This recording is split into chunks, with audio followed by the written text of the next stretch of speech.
네, 안녕하세요. 제니 리딩입니다. 저번에 했던 트렌드 코리아 2023 2부를 시작하겠습니다. 다음은 알파 세대가 온다입니다. 최근 사회 변화의 주축으로 가장 많이 언급되는 것이 MZ 세대다. M, 즉 밀레니얼 세대는 Y 세대의 별칭으로 1980년부터 1994년생을 가리키고 Z는 1995년부터 2009년생을 지칭한다. 그렇다면 MZ 다음 세대는 누구일까? X, Y, Z를 잇는 알파벳이 없어 다시 처음으로 돌아가 알파 세대라는 이름이 붙은 이들. 2010년 이후에 태어나 13세 이하인 초등학교 6학년보다 어린 친구들이 그 주인공이다. 15년 정도마다 새로운 알파벳으로 세대를 구분하므로 2024년생까지는 알파 세대라는 명칭을 갖게 될 것이다. 방문 교사와 학습지를 펼쳐놓고 대면으로 공부했던 과거와 달리 태블릿 PC를 켜고 화면에 학습지를 띄운 채 AI 교사와 비대면으로 공부하는 데 익숙한 알파 세대에게 코딩 교육은 자연스러운 결과물이자 거의 필수 항목이 됐다. 밀레니얼은 기성세대가 추구했던 전통적인 삶의 공식을 따르기보다는 자신이 만족할 수 있는 삶을 희망한다. 자녀의 디지털 기기 보유와 소프트웨어 활용 능력 수준 역시 부모의 사회 경제적 지위에 크게 영향을 받고 있는 것으로 조사됐다.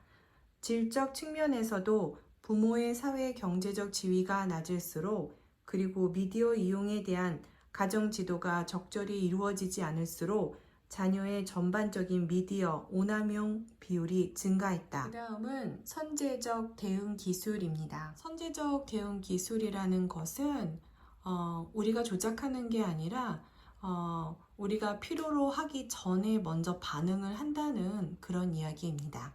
LH가 2023년 상반기부터 적용할 예정인 공공임대 전용 스마트홈 서비스가 대표적이다. 공공임대주택의 역할을 강화하기 위해 주거 약자를 위한 돌봄 시스템을 도입한 것이다. 이 시스템은 스마트 기기를 통한 제어를 기본으로 하며 선제적 대응 기술의 3단계가 복합되어 있다. 고령 입주자가 12시간 이상 휴대폰을 사용하지 않으면 사전에 등록된 보호자에게 자동으로 연락이 가거나 입주민의 위치나 수도 사용량 등의 정보를 분석하여 이상 징후가 관찰될 경우 관리사무소에 알리는 주거 약자 전용 서비스가 포함된다. 또한 날씨 맞춤형 건강 정보, 건강 방송, 복약 알림 등의 사회복지 서비스도 가능하다. 찾아가는 공공 서비스를 기술로 실천하고 있는 셈이다. 공간력입니다. 인간은 무언가를 갈구하는 감정이 드는 순간부터 그것을 손에 넣을 때까지의 시간을 최소화하고자 하는 심리가 있다. 오프라인 매장은 이를 최대한으로 만족시킬 수 있으므로 온라인 대비 압도적인 편리함을 제공한다. 그런데 이러한 오프라인의 장점을 극대화하려면 역설적이게도 온라인 기술이 접목되어야 한다. 고객이 매장을 방문해서 전용 앱을 실행하면 쇼핑 목록이 자동으로 생성되어 각 매장의 구간별로 효율적인 안내를 받을 수 있도록 했다. 고객들이 필요한 제품을 쉽게 찾을 수 있도록 돕는다. 엑스트라 마일이라는 게 있는데요. 그것은 그 제품이 생산돼서 그 고객의 손에 이르려면 다양한 물리의 단계를 거쳐야 하잖아요. 수출입 운송 서비스를 통해 이루어지는 공항이나 항만, 내륙 운송을 퍼스트 마일이라고 한대요. 운송 네트워크를 활용해 유통기업 간에 이루어지는 운송은 미들 마일이라고 합니다. 마지막으로 고객에게 전달되는 구간을 라스트 마일이라고 한대요. 엑스트라 마일은 퍼스트 마일에서 라스트 마일까지의 구간이 끝난 다음에 고객의 변심이나 기타 사유에 의해서 발생하는 반품이나 반송 등 추가적인 서비스를 말한다고 합니다. 네버랜드 신드롬입니다. 네버랜드라는 것은요, 영원히 아이의 모습으로 사는 피터팬과 그 친구들이 사는 곳인데요.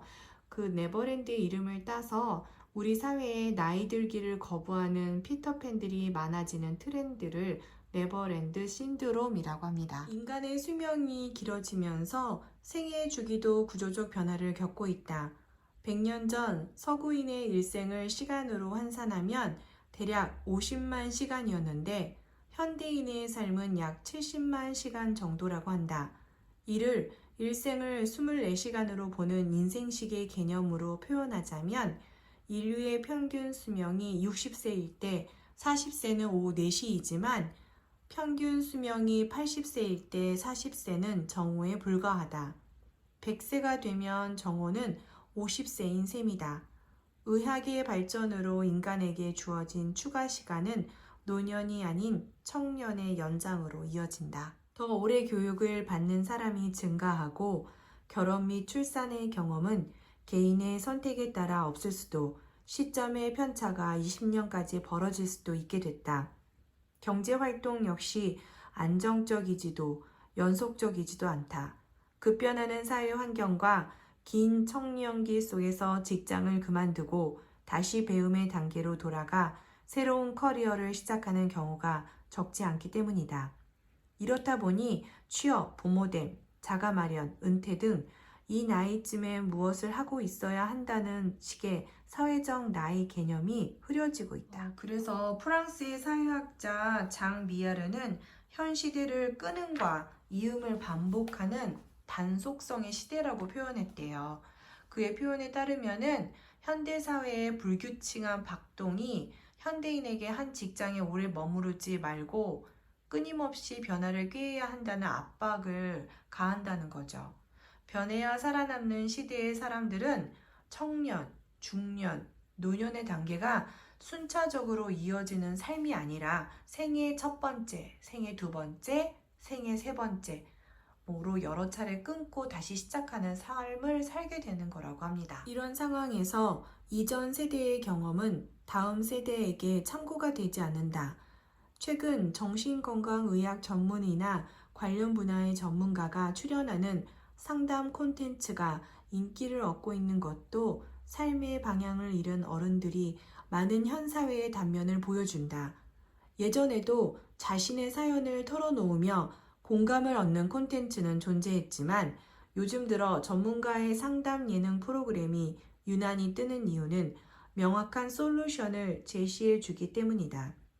자신이 어른인지조차 확신할 수 없는 사람들에게는 잘하고 있다는 격려와 구체적인 어른의 매뉴얼이 절실하다. 그래서 저출산 시대의 육아 코칭 콘텐츠가 인기인 것도 주목할 만 일이래요. 그런데 육아 조언이 소비되는 양상이 과거와는 조금 다르다고 합니다. 어린 자녀를 둔 부모들만이 아니라 자신의 어린 시절을 이해하고 싶은 성인들 또는 장성한 자녀의 현재를 이해하고자 하는 장년의 부모들도 육아 코칭 프로그램을 꼭 챙겨본다고 합니다. 그래서 그 시청자들은 방송에서 다뤄지는 다양한 사례에 자신의 어린 시절을 대입해 보면서 지금 내가 겪는 문제가 나의 잘못만은 아니다라는 위로를 받는다고 합니다. 정신분석학에서는 아이가 어른으로 성장하기 위해서는 대상 상실의 경험이 필요하다고 말한다. 젖먹이 아이가 어머니로부터 젖을 떼는 과정을 경험하듯 상실이란 자신이 모든 것을 가질 수 없으며 부족함이 존재하는 현실을 수용하는 과정이다. 상실을 경험하고 그 다음을 모색할 때 아이는 더 큰 세상으로 나아갈 준비를 하게 된다. 그런데 요즘처럼 어느 것 하나 부족함 없이 자라다 보면 어른이 되기 위해 필수적인 상실을 경험할 기회를 갖지 못하게 되고 육체적 나이는 들지만 정신적 나이는 그에 미치지 못하는 어린아이 상태에 머무를 수도 있다. 어른이 되도록 자극하는 사회적 심리적 압력이 존재하지 않기 때문이다. 오스카 와일드가 노년의 비극은 아직 젊다는 데 있다 라고 했다고 합니다. 저는 이 말이 아직 이해가 안 돼서 곰곰이 생각을 해봤는데요. 우리가 나이는 들어도 생각이나 마음은 예전 젊었을 때랑 똑같다는 말을 하잖아요. 하지만 사회에서 당신은 나이 들었으니 하지 마세요. 또는 내 몸이 예전 같지 않아서 생각과 마음은 젊지만 마음대로 몸이 움직여주지 않아서 그런 데서 오는 비극이 생기지 않을까 이런 생각을 해봤어요. 진짜 노년의 비극은 아직 젊다는 데 있다. 이 말이 진짜 이제는 이해가 됐습니다. 이렇게 해서 트렌드 코리아 2023년을 다 읽었습니다. 여러분, 2023년의 한국의 트렌드 이제는 조금 아셨나요?